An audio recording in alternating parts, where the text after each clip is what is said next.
así, pero que dinero justito y poco, ¿no? Que no va a ser mucho. Y había ejemplos muy claros, ¿no? Porque en el año 65 está buscando hacerse banderillero y no encuentra a ningún matador que ponga banderillas, porque tenía horror a las frías. Las banderillas era algo que le quemaban las manos, no podía ni verlo.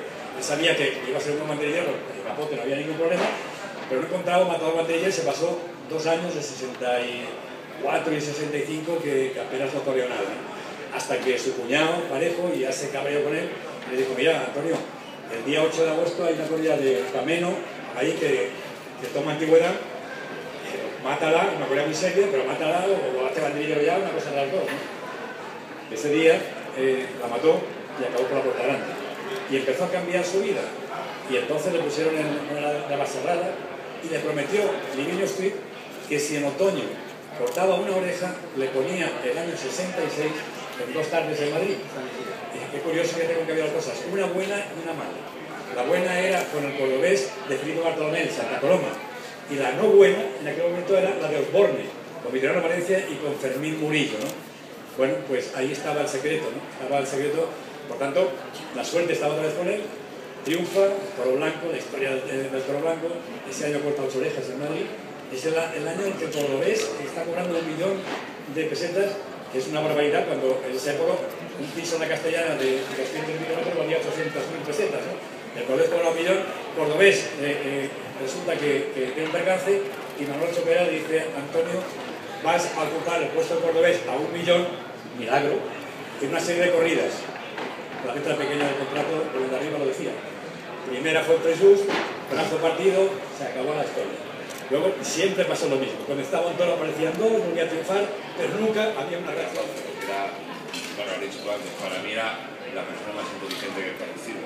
En el sentido que todo, cualquier cosa que decía, siempre te quedabas pensando y tenía siempre 2 o 3 vueltas. Y después es que era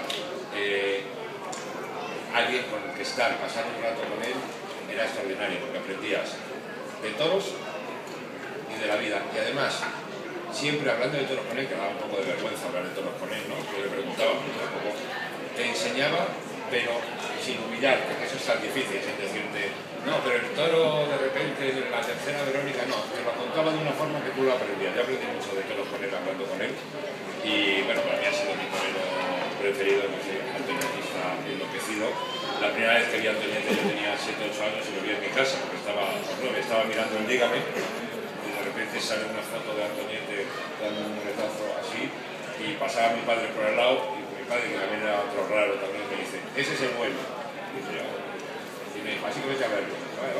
Y entonces, desde pequeñito, siempre en sus idas y venidas, he visto muchos toros muy buenos.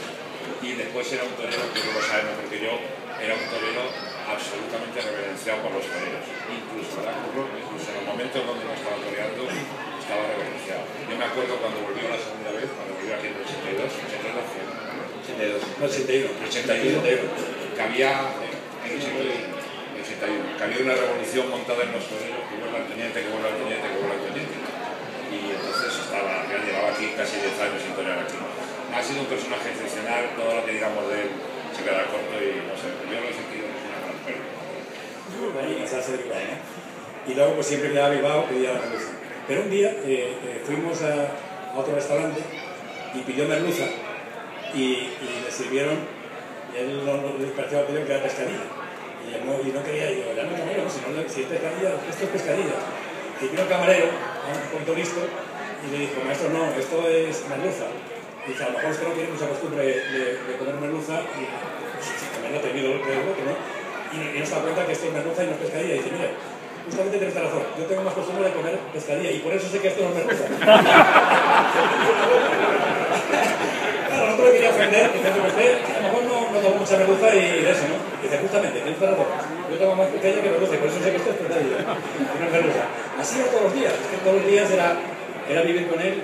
Compañeros, Mareno, Capea, Roberto, el Juli, Joselito, y Antonio.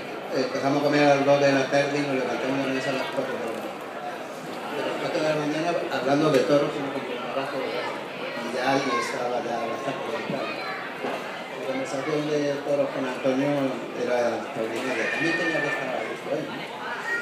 pero que daba un gusto, una satisfacción hablar de esa manera.